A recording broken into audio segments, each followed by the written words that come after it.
본문의 말씀을 가지고 부족함이 없다는 고백이라고 하는 제목으로 말씀을 나누도록 하려고 합니다. 오늘 본문에 나오는 그 다윗의 고백이 그겁니다. 그렇게 어려운 시간들, 오늘도 보면 사망이라고 하는 단어도 나오고 원수라고 하는 단어가 이렇게 나오는 걸 보면요, 이 다윗의 현실은 지금 그렇게 쉬운 상황이 아닙니다. 그럼에도 불구하고 다윗은 뭐라고 고백을 하냐면, 다윗 따라서 나는 부족함이 없어요. 이걸 어떻게 고백할 수 있는가 하는 거죠. 뭘 다 가지고 있기 때문에, 문제가 없기 때문에, 걱정거리가 없기 때문에 그런 거 아니고, 그냥 모든 걱정과 근심, 어려운 시간들 또 상황들 그대로 놓여있는데도 불구하고 이 다윗은 그냥 나는 부족한 게 없어요 라고 고백을 해요. 그 이유는 다른 데 있지 않았어요. 이것저것 따지고 그런 거 아니라 오직 한 가지 조건이 부족함이 없다고 하는 것을 고백하게 만드는, 그게 바로 뭐냐면, 따라서 여호와는 나의 목자시니, 그거 하나였어요. 평생 예수를 믿으면서 나는 하나님이 나의 목자라고 믿고 따라간 적이 얼마나 있겠는가 하는 거죠. 하나님이 나의 목자라고 하는 것 때문에 나는 부족함이 없다고 하는 고백을 얼마나 많이 하고 있는가 하는 거죠. 오히려 우리는 부족함이 없다라고 하는 고백보다는 부족하지 않게 해주세요, 내 잔이 넘치나이다고 고백하기보다는 내 잔이 넘치게 좀 해주세요라고 하는, 아직도 부족하고 아직도 없다고 하는 것에 얽매여 있는 나의 모습은 아닐까라고 하는 겁니다. 그 이유가 뭘까 하는 것들을 몇 가지로 생각해 보면서 은혜를 나누고자 하는데, 오늘 이 말씀을 듣고 나서 또 이 예배를 마치고 나서는요, 이 다윗이 나는 부족함이 없어요, 나는 더 이상 바랄 게 없어요 라고 하는 이 고백이 나의 고백이 되기를 주님의 이름으로 축원합니다. 그게 안 되는 이유가 뭘까 몇 가지로 생각해 보는데, 첫째 따라서 합시다. 완성품의 복만 기대하기 때문이다. 하나님의 축복은 절대로 완성품으로 우리에게 주지 않습니다. 덩어리도 주지 않아요. 오히려 조리품으로, 부품으로, 조각으로 우리에게 흩어서 하나씩 하나씩 뿌려놓으시는, 그렇기 때문에 우리는 그걸 발견하지 못하고 그냥 이 조각 하나가 별거 아닌 것 같이 보이고 이 부품 하나가 별거 아닌 것처럼 보이니까 저걸 가지고 뭐해? 그러니까 나는 부족한 거야, 저게 무슨 복이야, 그렇기 때문에 나는 부족한 것이야 라고 하는 그런 생각들을 가지고 살 때가 너무 많다고 하는 겁니다. 근데 이제는 생각을 바꿔야 돼요. 이제 우리 눈에는 미완성같이 보이나 하나님은 이미 우리에게 완성품을 주셨고, 우리 눈에 보이지 않는 그 미완성의 것들을 하나씩 하나씩 모아 보니까 어느 순간에 덩어리가 되고 어느 순간에 완성품이 된 걸 보니까, 야, 이게 진짜 복이었네라고 하는 것을 고백할 수밖에 없는 그 상황을 이제 만드는 것이 하나님의 복주심이라고 하는 것을 우리에게 지금 얘기하는 것입니다. 이 다윗은 그럴 때 그걸 뭐라고 얘기하고 있냐면, 하나님의 축복은 완성품이 아니지만 지금 과정 중에 그것을 우리에게 허락하고 계시다고 하는 것을 고백하고 있어요. 2절에 이렇게 말합니다. 그가 나를 푸른 풀밭에 누이시며 쉴만한 물가로 인도하시는도다라고 고백을 합니다. 다시 말해서 이 목자가 양을 어디까지 끌고 가고 싶어 하냐면 푸른 풀밭, 그리고 쉴만한 물가까지 끌고 가고 인도하려고 하시는데, 그 과정에는 거친 시간들이 많이 있다고 하는 걸 의미하는 거예요. 엘리야의 이야기가 우리에게 그것을 보여주고 있어요. 열왕기상 18장에 보면은요, 엘리야가 갈멜산에서 싸움에서 이기고 나서 하나님 앞에 확신을 가지고 기도를 합니다. 열왕기상 18장 43절에 이렇게 말합니다. 사환을 통해서 이제 저쪽 한번 봐봐라, 하늘을 봐라, 비가 올 것 같으냐 그랬더니 아무것도 없다 그래요. 그럴 때 이 엘리야는 얘기합니다. 다시 가되 7번까지 가라. 7번까지라고 하는 것은 계속 가라라고 하는 거죠. 언제까지? 뭔가 볼 때까지 가는 거예요. 그래서 7번째 갔는데 어떠한 일이 벌어집니까? 44절에 가서 보니까 7번째 이르러서는 그가 말하되, 따라합시다. 사람의 손만한 작은 구름이, 사람의 손만한 조그만 구름 하나 봤는데 엘리야는 이거구나 생각을 하고 아합에게 비가 올 것을, 큰 비가 올 것을 이제 준비하라고 말하라고 말합니다. 이거예요. 우리는 지금 하나님 3년 6개월 동안 비가 안 왔기 때문에 지금 큰 비가 내려야 됩니다. 우리는 전부 다 거기에만 목을 매요. 근데 엘리야는 아니었어요. 하나님 그냥 보여주세요. 그걸 내가 찾아내겠습니다. 그럴 때 저 바다 쪽에서 작은 이 손바닥만한 구름이 올라오는 걸 보고요, 그때 확신을 하는 거예요. 이거는 반드시 큰 비다라고 하는 겁니다. 그러니까 그 작은 손바닥만한 구름들을 자꾸 모아내니까 어느 순간에 3년 6개월의 모든 가뭄을 한순간에 해결할 큰 비가 오게 된 줄로 믿습니다. 근데 우리는 애기에 겨우 저까지 구름 하나 갖고 뭐해? 아유, 지금 3년 6개월 동안 비가 안 왔는데 저까지 작은 구름 갖고 뭐해? 아니에요. 하나님이 보여주신 그 구름은요, 그냥 큰 비인 줄로 믿습니다. 그것들을 계속 바라보는 게 믿음인데 우리는 그걸 보지 않아요. 이걸 갖다가 소위 말하는 부스러기 은혜라 그래. 따라다 부스러기 은혜. 네, 마태복음 15장에 보면은요, 자기 딸을 고치려고 하는 엄마의 모습을 봅니다.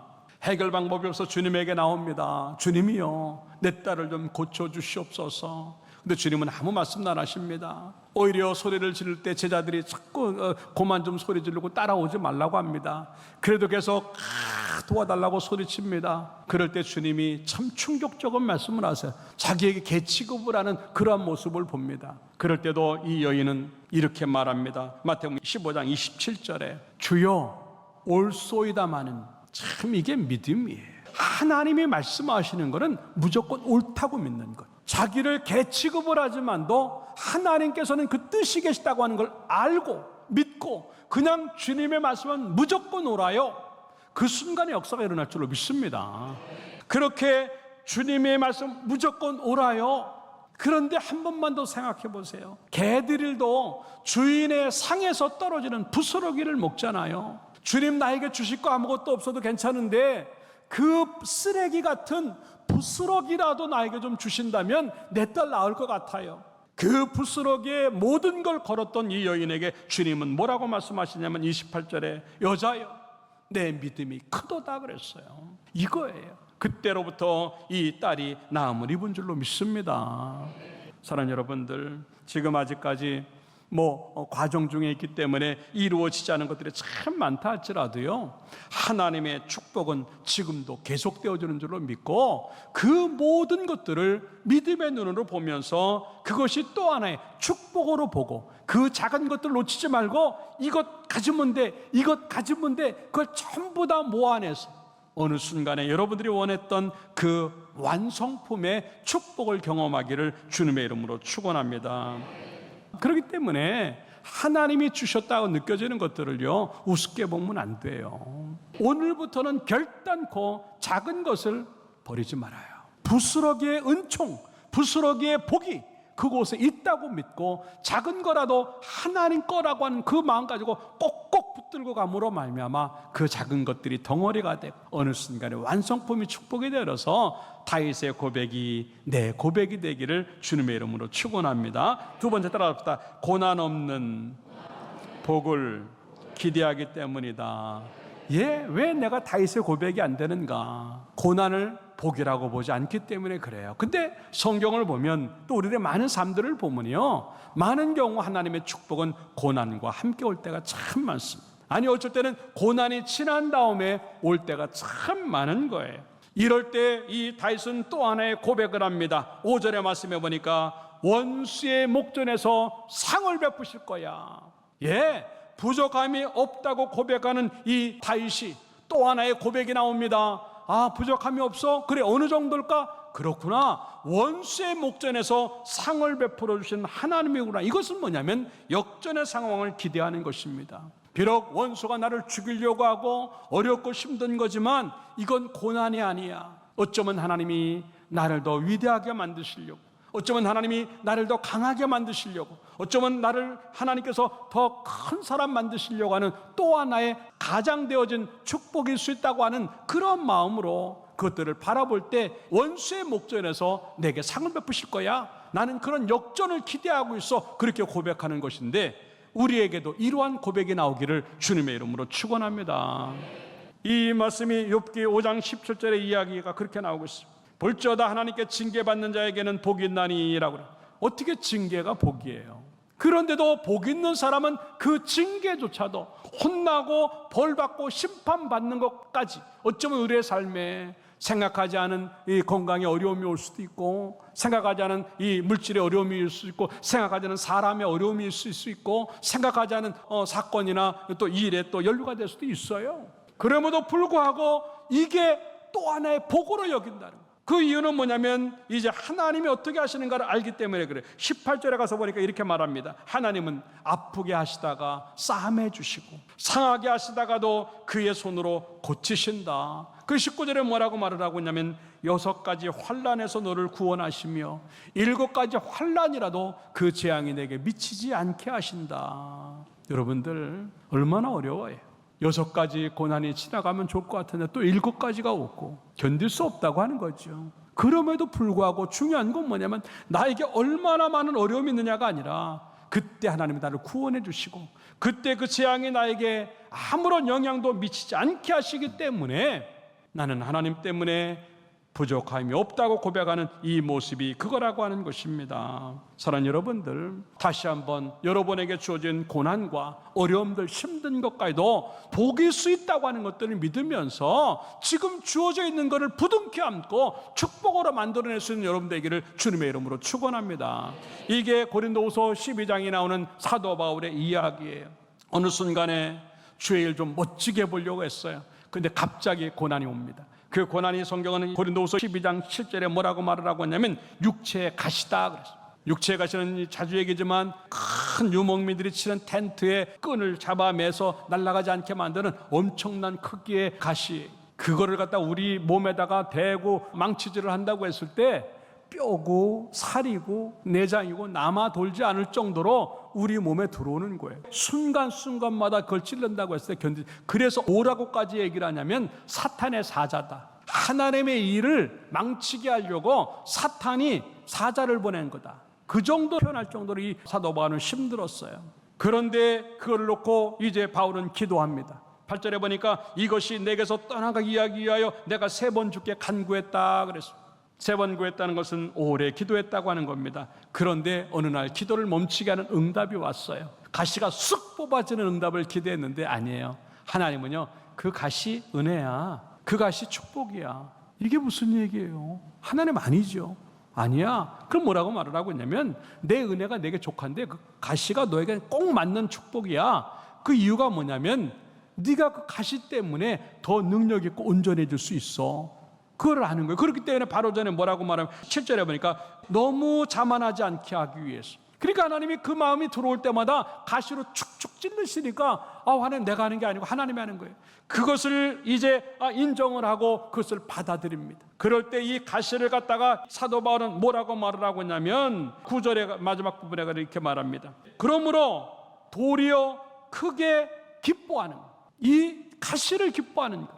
조금 아까까지는요 그 가시 빼줘야 된다고 생각했어요. 이건 끔찍한 거였어요. 근데 지금은 기뻐요. 그러면 또 뭐라고 말을 하고 있냐면 오히려 이걸 내가 자랑하고 있어요. 나 약해, 나 아무것도 못해. 왜? 그 이유가 뭔지 따라잡다. 그리스도의 능력이 내게 머물게 하려 함이라. 예? 가시가 있으면 어때요? 그리스도의 능력이 들어오니까 가시는 아무 문제가 되지 않는 거예요. 그렇기 때문에 고난 없는 복을 기대하지 말고 고난이 있음에도 불구하고 그것을 축복으로 받아들이는 믿음이 우리 가운데 주어지고 어쩌면 이것이 나를 더 빨리 가게 하고 이것이 어쩌면 나를 더 바르게 가게 하고 이게 어쩌면 나를 더 갖다가 강하게 갈 수 있는 그 모습이 있을 수 있다고 하는 것들을 생각을 하고 그 고난이 또 하나의 은총이 되어지기를 주님의 이름으로 축원합니다. 이제는 문제 없기를 위한 기도가 아닌 그 문제가 기쁨이 되고 복이 되는 기도를 함으로 말미암아 더 성숙해지고 강해지는 우리의 믿음 되기를 주님의 이름으로 축원합니다. 마지막 3번째 따라합시다. 순간적인 복을 기대하기 때문이다. 네, 기다림이 필요한 복이 이 복이에요. 너무나 많이 하나님은 기다리게 하시고 인내하게 하세요. 이 다윗도 마찬가지예요. 지금 얼마나 어려운 시간들을 보내요. 10년 이상의 시간을 가고 있는데 기미가 안 보여요. 이제 죽을 것 같아요. 그럼에도 불구하고 흔들리지 않고 계속 뭐라고 나는 부족함이 없어요. 나는 부족함이 없어요. 계속 이야기합니다. 왜? 이 환경에 상관없이 하나님이 만들어내신 것이 무엇인가를 어렸을 때 체험했고 하나님이 만드시면 어떤 사람이 된다는 것을 반드시 알았기 때문에 이는요 거침없이 자기 것들을 가지고 기다리고 또 기다리는 그 모습을 우리에게 보여주고 있는 거예요. 마지막에는 이 다윗의 고백이 뭔지 아세요? 이렇게 말합니다. 내 잔이 넘치나이다. 내 잔이 넘치나이다. 따라서 합시다. 내 잔이 넘치나이다. 예, 이런 고백을 하는 거예요. 여기서 내 잔이 넘치나이다라고 하는 것이 바로 점진적인 넘침이에요. 하나님이 다윗이 가지고 있는 그 그릇에다가 확 부어주셔가지고 한 방에 끝내주신 것이 아니라 정말 조금씩 그 잔이 어떤 정도의 크긴지는 알 수 없으나 정말 이게 채워지는 건지 안 채워지는 건지, 이게 되는 건지 안 되는 건지도 모를 정도로 정말 점진적으로 채워지는데, 놀라운 건 뭐냐면 하나님은 단 한 번도 그 잔을 채우시는 일을 멈추지 않았다고 하는 겁니다. 그래서 히브리서 10장 36절에 이렇게 말을 합니다. 너희에게 인내가 필요하다라고. 왜냐하면 그 뜻을 행해야 되기 때문에. 우리가 하나님이 그 기다림의 시간을 안 주면 언제 주의 뜻을 행할 수 있겠어요? 내 문제 해결은 있는데 하나님의 뜻은 어디가 있어? 하나님은 절대 그렇게 하지 않는다는 거죠. 그 응답이 늦어지고 그 해결이 늦어지는 이유는 뭐냐면 하나님의 때까지 그 뜻을 행하게 만드는 기회를 주시는 거예요. 그리고 그 뜻을 행하고 나니까 약속하신 그대로 우리에게 상으로, 은혜로, 복으로 갚아 주실 줄로 믿습니다. 욥의 이야기예요. 욥의 모습을 우리가 잘 아는데도 야, 이런 거구나, 정말 이런 거구나. 우리의 고난은 감히 고난도 아니고 우리의 고난은 감히 어렵다고 말할 수 없는 거구나 하는 걸 다시 한번 느꼈어요. 이렇게 말합니다. 욥기 6장에 가서 보니까 1절에 욥이 대답하여 이르되, 대만 사람 엘리바스가 가슴에 상처 주는 이야기를 계속했습니다. 그래도 욥이 이렇게 얘기를 해요. 너 날 몰라? 그러는 거예요. 너 나 몰라. 이렇게 말합니다. 나의 괴로움을 한번 달아볼래? 그리고 파멸, 이 파멸이라고 하는 단어는요, 산산조각 난 거예요. 10명의 자식을 잃어버리고 그 많은 동방에서 제일 부자였던 그걸 다 잃어버리고요, 멀쩡했던 이 육신이 병이 걸리고요. 이건 뭐 지금 파멸도 이런 파멸. 내 괴로움을 한번 달아볼래? 네가 뭘 알아? 내 파멸된 걸 한번 저울에 달아볼까? 어느 정도인 줄 알아? 이제 3절에 이렇게 말합니다. 바다의 모래보다 무거워. 얼마나 괴로우면, 얼마나 고통스러우면, 얼마나 파멸을 경험했으면 이거 너희들 이해 못해? 이 짐은 난 이해 못해. 그러면서 어느 정도로 말하라고 했냐면 4절에 전능자의 화살이 내게 박혔어. 하나님이 화살로 나를 쏴가지고 내 심장부를 꿰뚫어 버렸어. 죽었다는 얘기지요. 그리고 내 영은 독을 마셨어.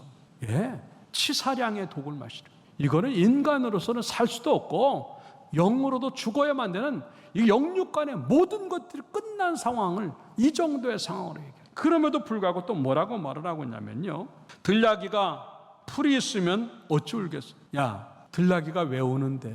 소가 왜 우는데? 풀이 없고 꼴이 없어서 그래. 내가 지금 그래. 왜 우는데? 아무것도 없어 우는 거야.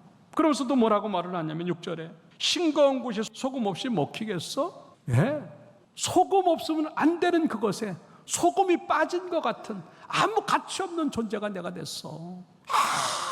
아무 맛도 낼 수 없는 내 인생이 됐어. 그러면 또 뭐라고 말을 해요? 닭의 알 신자가 맛이 있겠어? 네, 닭의 신자같이 되어졌어.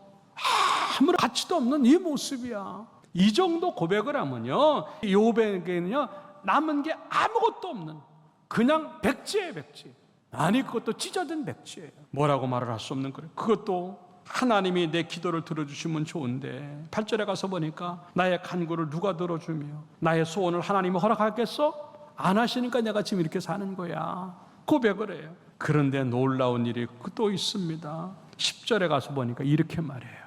그리 할지라도, 지금 내가 아무것도 이렇게 고통스럽고 이렇게 바다 모래보다 무거운 걸 짊어지고 정말 내 인생이 영혼의 독을 마신 것 같고 어떻게 견딜 수가 없는데도 불구하고 나는 위로를 받고 있어.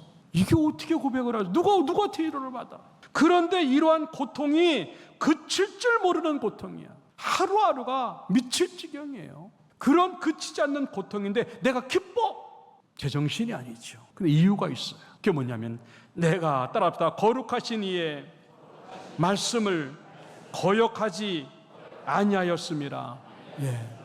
이 말은 뭐냐면 내가 자식 보고 산 것도 아니고 돈 보고 산 것도 아니고 건강하기 때문에 예수 믿은 거 아니고 내가 잘 되기 때문에 하나님 따르는 게 아니야. 나는 말씀 때문에 믿고 있고 하나님이 나의 하나님이기 때문에 나는 믿고 살았기 때문에 자식이 있을 때도 이랬고 자식이 없어도 그렇게 나는 건강할 때도 이랬고 건강 없어도 이렇게 되고 내가 재산이 있었을 때도 그렇고 재산이 없어도 나는 말씀만 있으면 돼.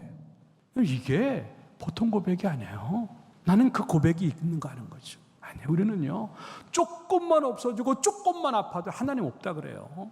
이게 무슨 복이야. 이게 고통이지. 이게 무슨 복이야. 이게 고난이지. 이게 무슨 복이야. 눈물이지. 아니에요. 하나님의 복은 반드시 고난과 함께 올 수밖에 없다고 하는 것들을 생각을 하고 때로는 그 고난이 없어질 때까지는 긴 시간, 이 욥도 70년이라고 하는 시간 동안 이 고통을 당했어요.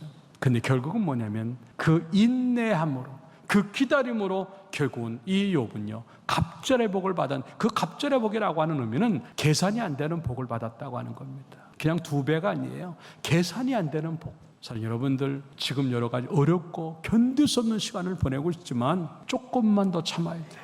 조금만 더 기다려야 돼요. 조금 더 가야 돼요. 그 시간이 찰 때 하나님의 역사가 이루어지고 그 시간까지 주의 뜻을 행하려고 몸부림치면요 계산할 수 없는 축복이 하나님부터 온 줄 믿고 그 은혜가 우리 가운데 주어지기를 주님의 이름으로 축원합니다. 그때 주어지는 말이 내단이 넘치나이다라고 하는 겁니다. 지금은 바닥인 것 같고 지금은 채워지지 않는 것처럼 보여도 계속 주님 따라가다 보니까 언젠간 하나님께서 그 잔을 넘치도록 하는 겁니다. 다시 한번 여유를 갖고 하나님이 주실 때까지 나는 그냥 뜻대로만, 하나님 주실 때까지 나는 인도하심대로만 가야 된다고 하는 생각 가지고 하나님이 주시는 끝에 상상할 수 없고 계산할 수 없는 엄청난 축복들을 경험하는 여러분들의 모습 되기를 주님의 이름으로 축원합니다. 결론적으로 말씀을 드립니다. 다윗의 고백이 우리의 고백이 돼야 돼요. 나는 부족함이 없어요. 왜? 하나님이 목자가 되셨고 나는 그 인도하심에 따라가기 때문에 그래요 라고 하는. 근데 우리는 너무나 많이 너무 부족해요. 부족한 걸 채우세요라고 하는 고백만 해요. 아닙니다. 여호와 하나님이 없다고 하는 증거예요. 하나님이 계셔도 목자가 되시지 않았다고 하는 증거예요. 목자가 되셔도 내가 따라가고 그 인도하심에 순종하지 않는다고 하는 증거입니다. 이제는 다 내려놓고 하나님 인도하심에 그냥 따라간다고 하는 믿음으로 바꿔줘서 내 삶의 모든 삶들 어렵고 힘들어도 그냥 우리의 입술에서는 나는 부족함이 없어요 라고 고백할 수 있는 그러한 믿음과 삶이 되어서 결국에는 내 잔이 넘치는 데까지 가고 결국은 이제 원수의 목자는 상을 베푸시는 역전까지 가고 욥과 같이 상상 없는 축복들이 우리 가운데 경험되어지기를 주님의 이름으로 축원합니다.